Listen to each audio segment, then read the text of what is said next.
A força de Xangô, caríssimos, que vocês têm no sincretismo, não é? Com tantas outras edificações, São Jerônimo, não é? Com tantas outras formas, São Pedro, São João, não é? Mas saindo da forma do sincretismo, mas indo para a essência natural de Xangô, esta frequência da natureza, é importante observar onde está esta frequência.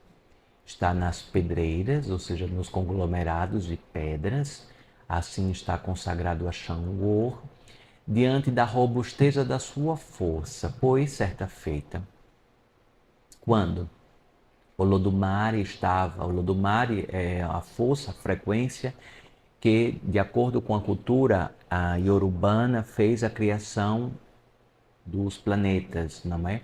E quando estava aqui no planeta Terra, o Lodumare, assim estava a consagrar cada frequência e assim, em primazia, coloca-se a força de Exu. Coloca-se a grande esfera Exu para vir ao planeta Terra e fazer um vasculhamento da realidade deste planeta e de quais frequências que estariam já ancoradas, sintonizadas neste planeta. E, então, Exu, o grande comunicador, a grande esfera, volta para o Lodumare, a frequência de inteligência universal, volta para o Lodumare, esta frequência, e então Exu, como um grande comunicador, traz que existem águas, existem terras, existem florestas, existem tantas outras frequências, e existe um grande portal edificado por meio das pedras, e que precisaria de uma frequência de um grande guerreiro, com uma grande bravura, e que somente por meio dos seus raios conseguissem romper tais pedras, tais frequências, por meio da energia do fogo. E assim, então, é colocado para Xangô a possibilidade dele ser o grande guardião dos raios, dos trovões e também das grandes pedreiras, pois a bravura dos raios, o rompimento dos raios, assim quando é anunciado nos céus, assim consagrado nas pedreiras, que correspondem grandes portais de correspondência a outras dimensões. Não é em vão que em alguns instantes vocês irão para uma das fortificações de pedras, de meteoros, não é, caríssimos? Fazer a ativação do chakra cardíaco em Cromelech. E dentro desta edificação, dentro dos meteoros ali colocado, que vocês visualmente podem dizer, um conglomerado de pedras, não é? Mas Xangô está também na frequência da platina, que é uma substância, que é um elemento químico, que está muito frequente nos meteoros, não é? E, consequentemente, vai se esfriando e formando tantas outras substâncias que as pedras correspondem, além do carbono e tantas outras frequências e formas também. Então, falar de Xangô é falar de uma fortaleza, daquele ser que guarda portais, portais que são edificados por meio das pedras, as pedreiras, as formas conglomeradas dos quarks, dos átomos, dos elétrons, dos campos, inclusive das pedras que vêm dos campos vulcânicos e de tantas outras aberturas de gargantas que vocês têm nos canyons, não é, caríssimo? Nos canyons, ali é uma edificação grandiosa de Xangô, as grandes gargantas da terra que foram abertas e foram ali colocadas em pedras. As pedras que correspondem a esta frequência de Xangô, com a bravura do guardião das dimensões que por meio das pedras podem acessar as grutas, as estalactites e tantas outras frequências que são feitas com as gotas e que correspondem ao embelezamento das grutas, das pedras, não é, caríssimo? Então, Xangô é este grito também que é dado no bradar de Xangô. Quando Xangô dá o bradar, o ilar, por meio dos raios, dos trovões assim colocados, assim Xangô está rompendo todas e quaisquer escuridões, principalmente das mentes dos seres encarnados.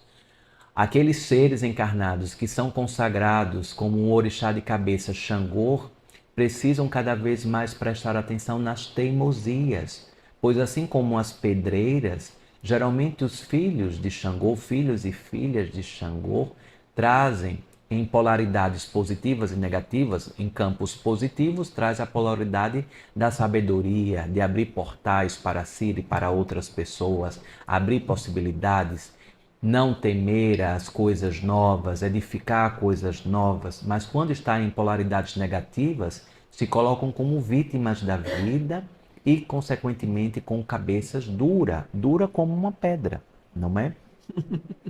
Então, caríssimos, na polaridade negativa. E qual a grande lição de um filho de uma filha de Xangô? Buscar o equilíbrio. Buscar o equilíbrio de quê? Caso esteja na polaridade negativa, quando estiver a aprender com essas teimosias, com essa cabeça dura, não é?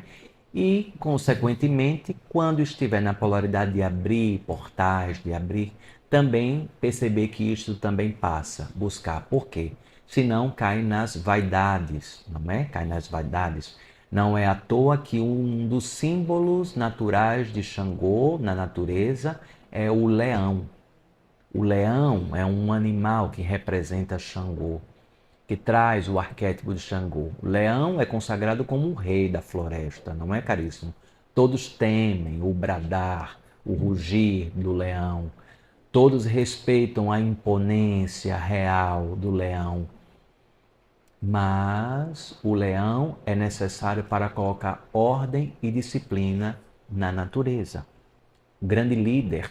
Então, aos filhos e filhas, quando internalizam em consciência, saem da teimosia, da cabeça dura, da grande vitimização da vida e também no ato de abrir portais e entrar no extremismo do fanatismo, quando se coloca em edificação da comunicação, do bradar para auxiliar a tantas e tantas pessoas, auxiliando primeiramente a si, e não se escondendo em grutas, em pedreiras da vida.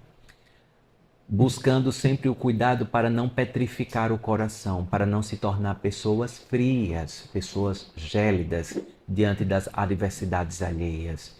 Então, a grande lição do filho da filha de Xangô é utilizar a arte da comunicação para empreender a ordem e disciplina em si, não cair nos abismos da vaidade e, consequentemente, buscar o equilíbrio da polaridade que corresponde e está dentro de cada um, não é, caríssimos?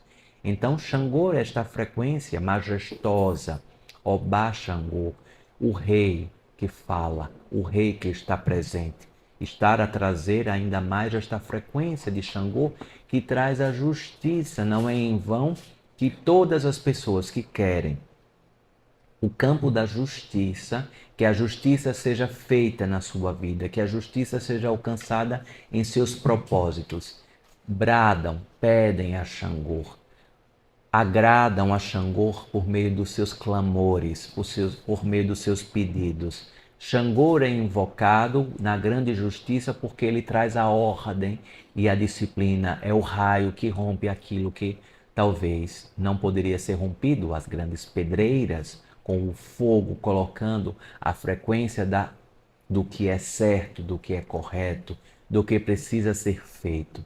Então, caríssimos, é muito natural que, inclusive, seres encarnados que tenham um Xangô na sua corrente espiritual sejam colocados muitas vezes nessas provações da vida, dentro dessas provações para se firmar no equilíbrio, sem se lançar nas oscilações das polaridades, mas buscar cada vez mais a consciência da ordem e disciplina sem serem rígidos, pois ordem e disciplina não está associado à rigidez absoluta, estar em consciência, em trazer a consciência para a ordem e a disciplina.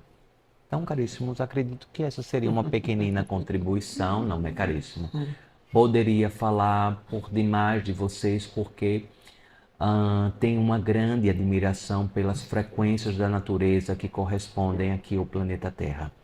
Antes de estar aqui, em associação de trabalho, de tarefas, no planeta Terra, estudei bastante o planeta de vocês, estudei bastante o planeta Terra. E então, foi muito natural quando eu percebi que os sistemas tribais, eles davam nomenclaturas para os fenômenos naturais. Por exemplo, os nórdicos trouxeram Thor como um deus do trovão. Os iorubanos trouxeram Xangô. Então, caríssimos, os indígenas do Brasil colocaram Tupã. Então, caríssimos, percebam que Tupã, Thor, Xangô são frequências iguais, com nomenclaturas diferentes por meio das suas línguas, por meio dos seus conglomerados de sociedade, mas é a mesma frequência, caríssimos. Então não há de se falar em separatividade. Assim como talvez este livro em português se chama livro, em outro idioma vai falar outro, em outro vai chamar outro, mas não deixa de ser um livro. O livro vai ser livro em qualquer idioma. Assim são as frequências da natureza consagradas por meio dos povos originários desta frequência planetária, caríssimo. Então, sou um grande admirador do planeta e de todas as frequências naturais que guardam o planeta, guardam. Jamais subestimem a natureza, pois vocês são partes da natureza e a natureza é o todo e vocês são apenas uma poeira na natureza, não é, caríssimos? Assim seja, dê uma pequena contribuição, não é? Bem pequena. Todo mês eu vou perguntar. Próximo mês já tem Nanã, também já tá na fila. Ah, por favor, não é? Dentro da minha sabedoria, não é? Dentro daquilo que eu possa contribuir, não é? Sim, poderei falar. Interessante que será uma transição de Xangô para Nanã, não é? Então, uma transição da pedreira para campos mais aquosos, não é? Aquosos, é a terra aquosa, Nanã, não é? Então precisa ser observado, pois filhos de Nanãs, quando não estão colocados, filhas de Nanãs, quando não estão alicerçadas no campo espiritual da sua religiosidade, da sua escolha, não é? São atravessados por grandes desafios mentais, não é? Mentais. Muitos dos hospitais psiquiátricos precisam da força de Nanã para auxiliar nos tratamentos espirituais, não é? Em todos os lugares que possuem tratamentos mentais, a força de Nanã precisa estar ancorada para evitar a correspondência de espíritos, não é? Mas vamos deixar para uma outra conversa, não é, caríssimo? Porque senão já vou falando mais um pouco, não é? Porque vou me lembrando, não é, caríssimo? De várias coisas importantes.